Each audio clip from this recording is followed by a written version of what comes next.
আসসালামু আলাইকুম বিয়াস, কেমন আছেন সবাই? আশা করছি সবাই ভালো আছেন। আমরা আল্লাহর রহমতে ভালো আছি। এই যে রান্না বাড়া করতেছি। আমার প্রথমে বিয়ে হয়েছিল, এরপর থেকে শ্বশুরবাড়ি থাকছিলাম। আমি অনেক টাকা পয়সা, আমার হাজব্যান্ড কাজকর্ম করতো না, আমি অনেক টাকা পয়সা বাবার বাড়ি থেকে নিয়ে আসছি। নিয়ে আসার পরে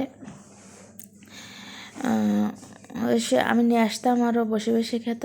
আমার নিয়ে আসার কারণে হয়তো এটা করতো। এরপরে হতে হতে আমার একটা বাচ্চা হলো। এরপরে সে তাও কাজ করতো না। আমি ভাবলাম সে বেশ সুন্দর ছিল, আমি একটু দেখতে খারাপ ছিলাম, এজন্য আমি কিছুই বলতাম না তাকে। নেক্সটাম কথা আমাদের ভিতরে ঝগড়াঝাটি সবসময় লেগে থাকতো। বিশেষ করে আমাদের ভিতরে না, আমার শ্বশুর শাশুড়ি আমার টোটালি দেখতে পারতো না। এরপরে আমার প্রচণ্ড কাশি হয়েছে, এই জন্য 2 দিন ভিডিও দিইনি। তা ভাবলাম আর কত না দিয়ে বসে থাকবো, এই জন্য ভিডিওটা দিচ্ছি। এরপর আমার শ্বশুর শাশুড়ি বারবার ঝামেলা করতো, তারা তাবিজ করতো, তারা কত না কিছু করতো আমাদের ভিতরে ঝামেলা করার। তারপরও হাজব্যান্ড আমাকে ছাড়তো না, আমিও যেতে চাইতাম না, যেহেতু একটা বাচ্চা। এরপরে করতে করতে আমার দ্বিতীয় সন্তান আসলো।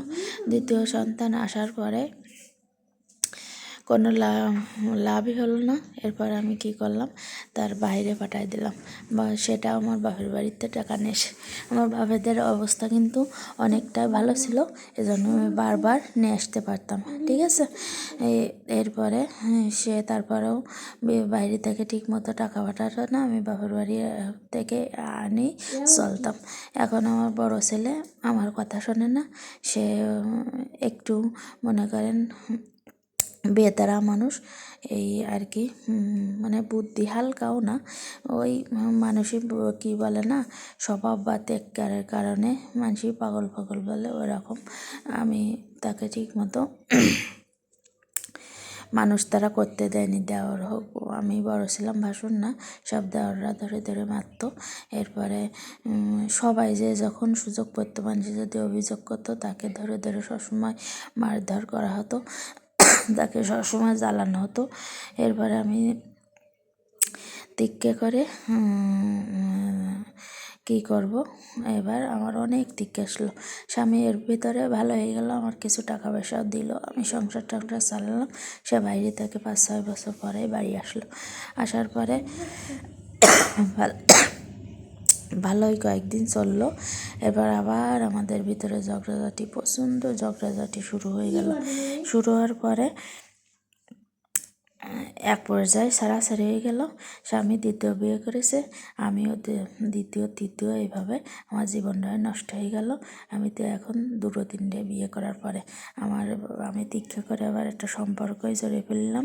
স্বামী এইসব এসে শুনে আমার রাখলো না, মানে অনেক অশান্তির পরে মানুষ বলে না দীক্ষা করে কিছু করে, এরকম। পরে আমারই আসলে স্বভাব খারাপ। প্রথম বিয়ে ভাঙা মানে সমস্যা। আর আসলে ফ্যামিলির সবার সাথে একটু ম্যানেজ করে থাকার চেষ্টা করতে হয়। আমি জীবন থেকে যা বুঝলাম, যত স্যাক্রিফাইস করা যাবে জীবনে, তত সুখী হওয়া যাবে। এরপরে এখন আমি সুখে আছি, বাপের বাড়িতে থাকি, বাপের ভিটায়। তবে আমার 3-4 স্বামী পাল্টানো হয়ে গেছে। এই জন্য সবসময় চেষ্টা করতে হয় প্রথম স্বামী ধরে রাখার, আর প্রথম স্বামীটা ভালো যদি না হয় প্রথম থেকে সরে দাঁড়াতে।